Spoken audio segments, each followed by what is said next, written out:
Oh no. Do you see that? Here comes the rain. Oh no. Well, I saw it before it showed up.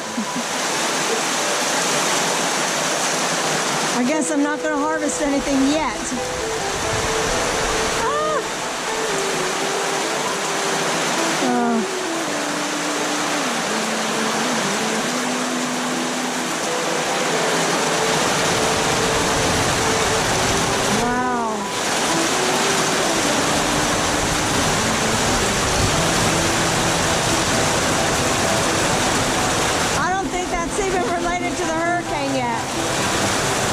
This is just flat out rain.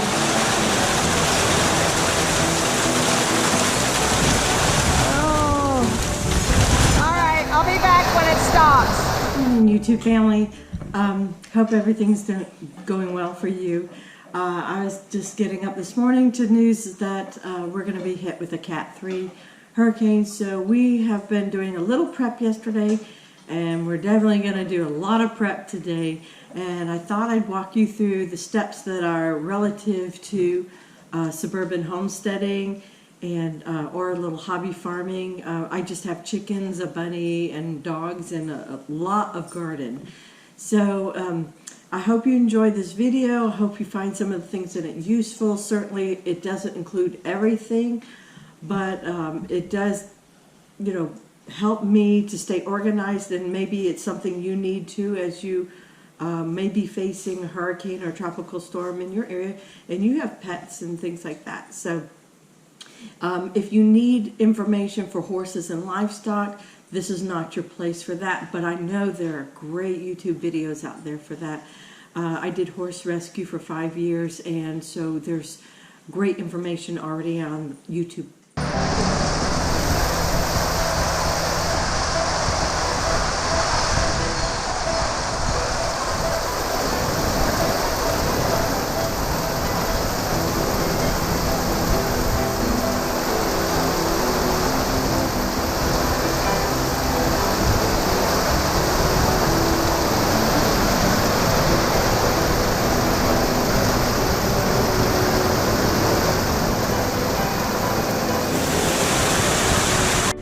There's Budman. There's my new mushroom compost pile.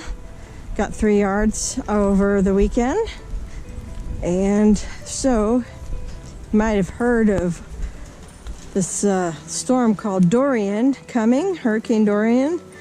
And so I thought, you know what, I better go ahead and take a little harvest of everything, at least what's turning red. My expectations are that all my okra will be leveled with a Cat 3. So I'm just gonna pick them clean up until I can't be out here anymore. Ooh, you hear that thunder? I'll probably pick everything orange or red, in the paprikas, the corbachis, the bullnose. I think I might even pick all these Tabascos too. Yeah. Oh, and a red Marconi I see is ready too. Yeah, probably pick every bit of that, and yeah, be done. Okay? Come harvest with me.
So I've already done some pre-hurricane prep, and I'm not going to go through all the different species, but essentially I had some Amazon order stuff come in because I was going to separate all my babies.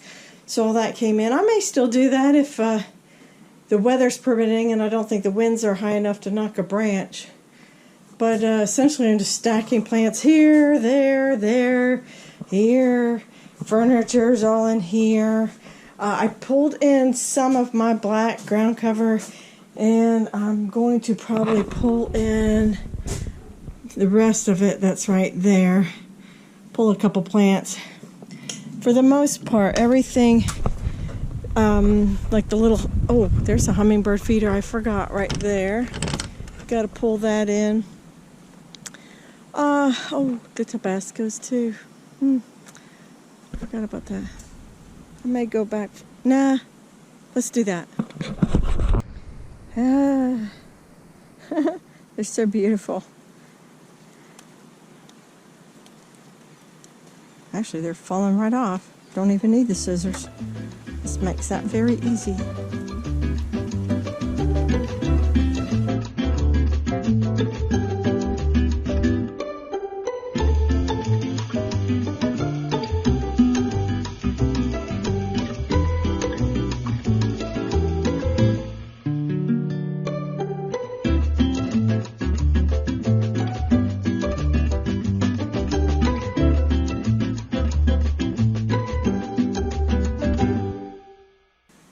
I find it really useful to educate myself through YouTube, and so I hope this is educational as well as a little bit entertaining. This morning, pulling the boards, we found rats. Whole nest of them. Not little babies, the nice teenagers that run everywhere around the boards. And I'll show you that video right now. Go away. There you go. There goes another one. Where's the last one? I hope it's the last one. That was number 3 or 4. Tiki, have you got one? Oh, I know there was a second one. There was a pair.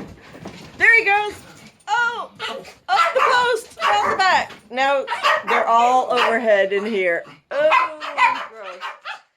You missed them. You missed them, guys. That's what they love to do. They love hunting rats and mice. And they get in there too. They've been sounding for a while. I don't actually need to get in this corner. Ugh. The fun part about getting your boards out. Gross. So when buying sheds, garden sheds, or any kind of shed really in Florida, there's something you need to ask every dealer that sells them, or if you're putting them in yourself, you need to consider, and that is tie-down straps. And I'm going to show you a little bit right there. You see that? That is joined into the main frame of the shed, and it goes about 4 feet down in the dirt. It's a corkscrew, and it's called a tie-in, and this is rated, I have 4 of them, 1 on each corner, and they are rated for 180 mile-per-hour winds. So am I worried about my shed? Little, not really. You know, maybe just ordinary things like when high winds, we're going to get a Cat 3. High winds could kind of mess with the shutters and little things. Something could hit into the glass and break glass. Those things. But we've cleared overhead, which you can see. The big oak that was danger was gone. The pine that's over us right now had most of its limbs on this side just taken off last month, not even that long ago. So my she shed should be pretty good. Jack is partially under an oak. We had 2 limbs removed there. There was definitely a dead limb, and that was gone. Everything else is very much alive and well trimmed and very high off the boat barn. we're disassembling. Oops, can you see? Sorry about that. We are disassembling the tarp on this. The frame will stay, but we're taking the, I don't know how many meals that is. But anyhow, it's all gonna go because that was just new come late March, early April, and then the boat's gonna sit in the driveway, I believe. He's gonna take that out from under the oaks just to protect it. And there's no trees anymore in the front yard. So that's part of our hurricane prep. This actually belongs to another gentleman, and we'll see what he wants to do with it. So I don't know how other people do it, but I purposely have not bought but one bag at a time of chicken feed during this super humid season because I really don't want my grains to go moldy, and that has happened in the past. Trying to keep, this will hold 3 50-pound bags, so 150 pounds of chicken feed. So I don't like to do that. I only bought one bag this time, knowing we were going directly into the peak of hurricane season. So, and that works good. I'll probably put about half of that into the feeder today to load it all the way to the top, and put some protection over the top from water, and then they'll be ready to go for most of the duration of the rain, and I don't have to get out there during the worst parts. Same goes with the hay. I really do need another bale of hay, but guess what? I'm not buying it right now. Use up what I got. If any of this goes moldy, it'll go to the garden. It may go to the garden anyhow, just because. Uh-oh. Did you fall in the pool? Oh yeah, somebody fell in the pool. This is Miss Lulu. She's our bunny. She's shedding right now. So she needs a good brushing today. But that's not my job, that's my son's. And what we're going to do is clean her cage, and then she will come in for the next, whatever, 5 days, 6 days, the length of the hurricane. Buddy hasn't learned to be nice to Lulu like the Chihuahuas get along great with her, but not Buddy. There's the Miss Lulu. She's inside. Got all new bedding and enjoying her carrot. Oh, and she got a good grooming. She's still a little rough around those outer sides, but I pulled another bunny's worth of hair off of her. She did have a lot of hair. One of the first things I do when I see a storm approaching is I actually take care of my backyard chickens. No harm, no foul, ha ha ha, if the storm turns or is downgraded. But it's really important, I think, to put in clean bedding. I totally cleaned out their coop this morning. Put in new fresh hay for them to lay eggs on. Their water right there, let's see, that is the 3-gallon water, and I filled that to the top. I filled their little feeder to the top, and then I put a block to cover, sorry about that, so you could see the rain doesn't get in. And usually what I'll do right before the hurricane comes is I will come in and I'll put a blue tarp along here to slow down the sideways rain, least in the feed area. I don't do it around the whole coop, just the feed area.